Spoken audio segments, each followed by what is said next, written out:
Noong minsan, sa isang tahimik na bayan, may isang lalaking nagngangalang Carlo. Hindi kailanman naunawaan ng mga tao si Carlo.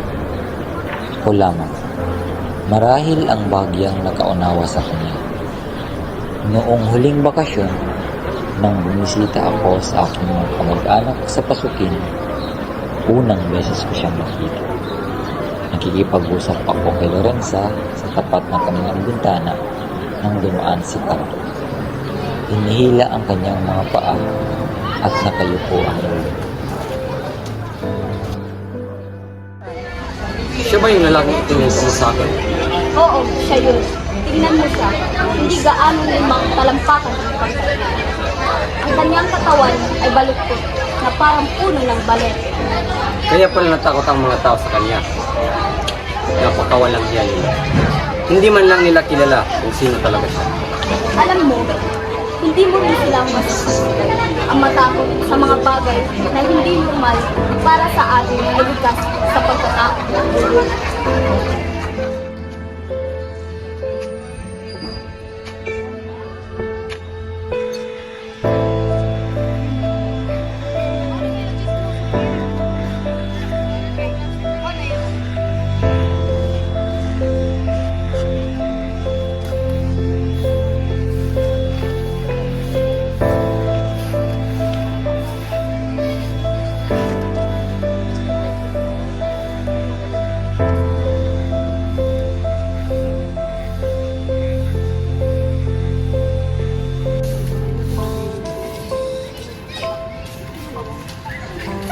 Nakakatakot siya. Bakit? May nagawa ba siyang mali? Wala. Ang gayon, ba't kayo natatakot sa kanya? Tignan mo lang ang itsura niya. Napakapangit niya. Para siyang demonyo. Para siyang lasing. Para siyang malupit. Alam ni Cardo ang pinag-uusapan nila, ngunit nanatili siyang tahimik at nagpatuloy sa paglakad. Siya ang kinatatakutan ng mga ina. Natatakot silang baka kunin niya ang kanilang mga anak. Kita ko sa mga mata nila. Ang ibang mga ina ay tahimik na nag-uwian at nagtago sa kanilang mga bahay, hawak ang kanilang mga sanggol, nang makita nilang dumarating si Cardo. Ang bilis mo namang lumaki. Gusto mo bang maglaro? Huwag kang lumapit sa anak ko. Natatakot siya sa iyo. Hindi ko po ibig manakit, senyora. Gusto ko lang makita ang kanyang ngiti. Ngiti? Sino mang ngingiti sa ganyang mukha? Lumabas ka, bilis! Lumayas ka! Huwag mong dalhin dito yung sumpa sa anak mo. Ikaw na naman! Wala naman akong ginagawang masama.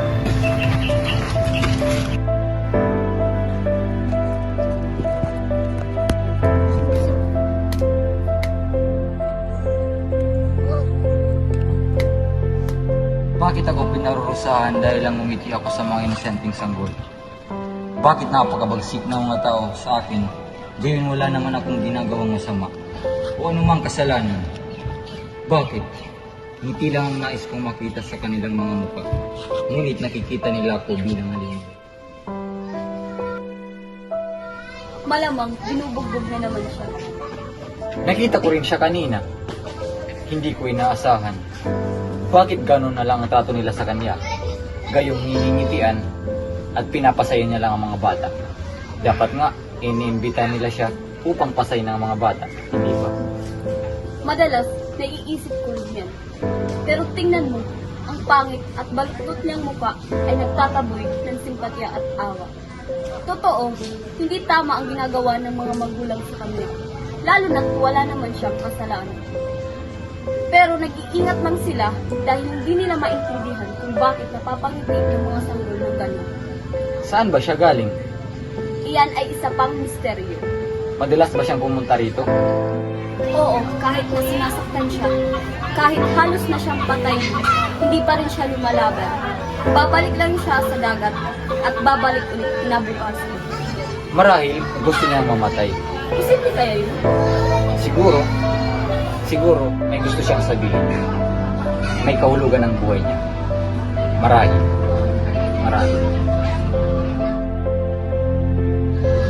Alam mo, naging kawili-wili ang bakasyon ko. Isa na roon si Carlo. Karamihan sa kanila ay malupit sa kanya. Ngunit ang iba naman ay namamanga sa kanya. Ano kaya ang misteryo? Sobra kang nag-iisip. At tandaan mo, hindi mo problema si Carl. Isang araw, nakita ni Noel na binubugbog si Cardo ng isa pang ama. Duguan si Cardo. Noon niya nasilayan ng malapitan ang tunay na pangit na mukha nito, eksaktong tulad ng sabi ni Lorenza. Parang demonyo sa katawan ng balete, maliban sa ngiti. Lagi ang ngiti. Pinigil ni Noel ang ama. Nang tumingin si Noel sa mga mata ni Cardo, bumuhos sa isip niya ang mga kwento ng mga tao tungkol sa nakaraan nito. May nagsabi sa akin na minsan ay makata si Carlo. Nag-uusap daw siya tungkol sa mga bagay na lampas sa pangunawa ng mga karaniwang tao. Ngunit nagbago siya nang may mawala sa kanya. Marahil isang babae.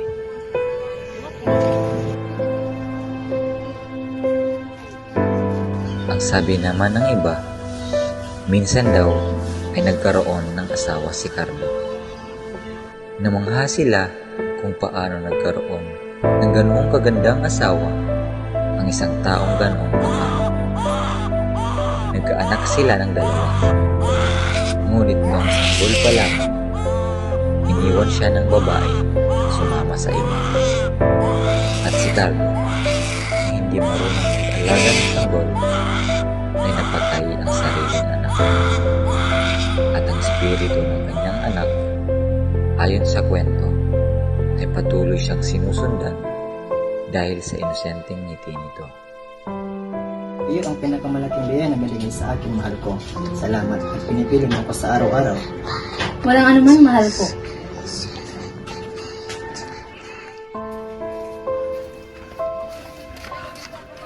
Hanggang sa makita niyang tumatakbo palayo ang asawa niya kasama ang ibang lalaki. Gumuho si Cardo. Nabulag sa galit si Cardo. Nilamon siya ng puot. At bago niya namalayan ang sarili, huli na ang lahat.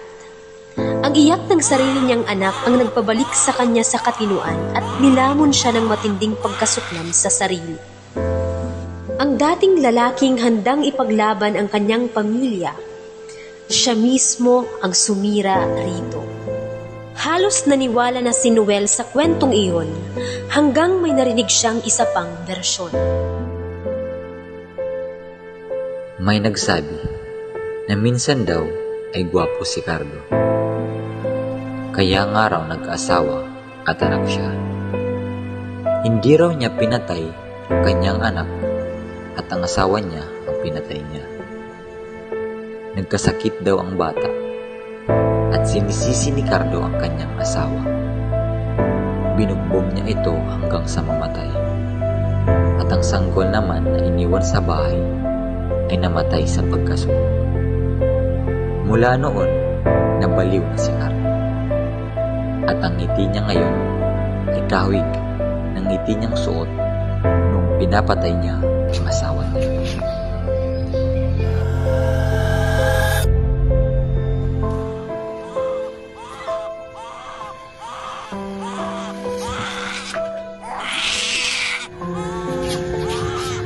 Anong ginawa mo, Lisa? Bakit nagkakaganito ang anak natin? Lagi mo ba siya? Wala akong ginawa. Nilagnat siya. Dinala ko pa nga siya sa ospital eh. Sinungaling ka! Kasalanan mo to! Kung hindi ka tamad at hindi ka pabaya, hindi sana nangyayari ito! Tama na, Carlo. Nakiusap, tama na. Nagkakasala ka na. Nilamon ng galit si Cardo. Sunod-sunod siyang nanaksak. Umiiyak ang sanggol. At maya-maya'y may katahimikan. Natigilan si Cardo, hingal, nanginginig, duguan ang mga kamay.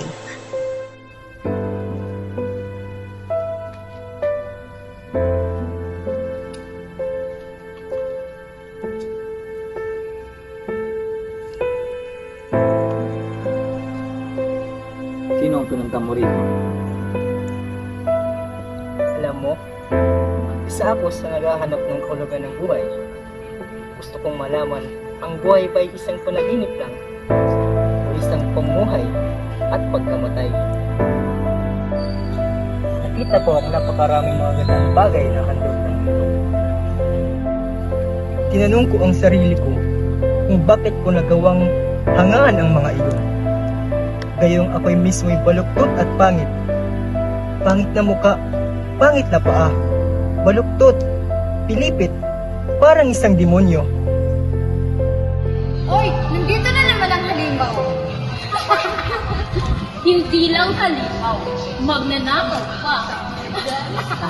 Walang magkakagusto sa kanya. Tama!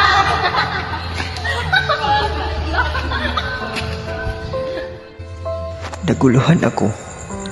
Bakit nila ako tinatawag na Judas? Wala naman akong ginawang masama. Hindi ako masama. Ang tanging kasalanan ko ay pangit ako. Dahil lang dun, tinawag nila akong Judas. Bakit? Bakit hinahangaan nila ang maganda, ang kakit-akit, ang mabuti? Bakit ko rin hinahangaan ang kabutihan at kagandahan? At bakit nila ako pinasusuklaman dahil ako isang kakaibang nilalang ng Diyos? Maaari ko bang malaman? Kaya umalis ako. Nag-iisa ako sa mga lugar na hindi ko kilala. Ngunit tinuya pa rin nila ako. Tinawag akong Judas.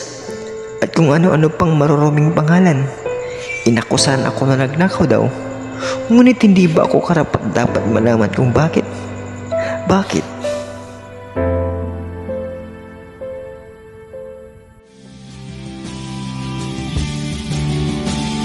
Mabubuhay siyang walang pakialam, binubugbog, dumudugo, ngunit patuloy na naghahanap. Ano nga ba ang buhay? At may kabutihan ba sa mundong ito na hindi natin mauunawaan?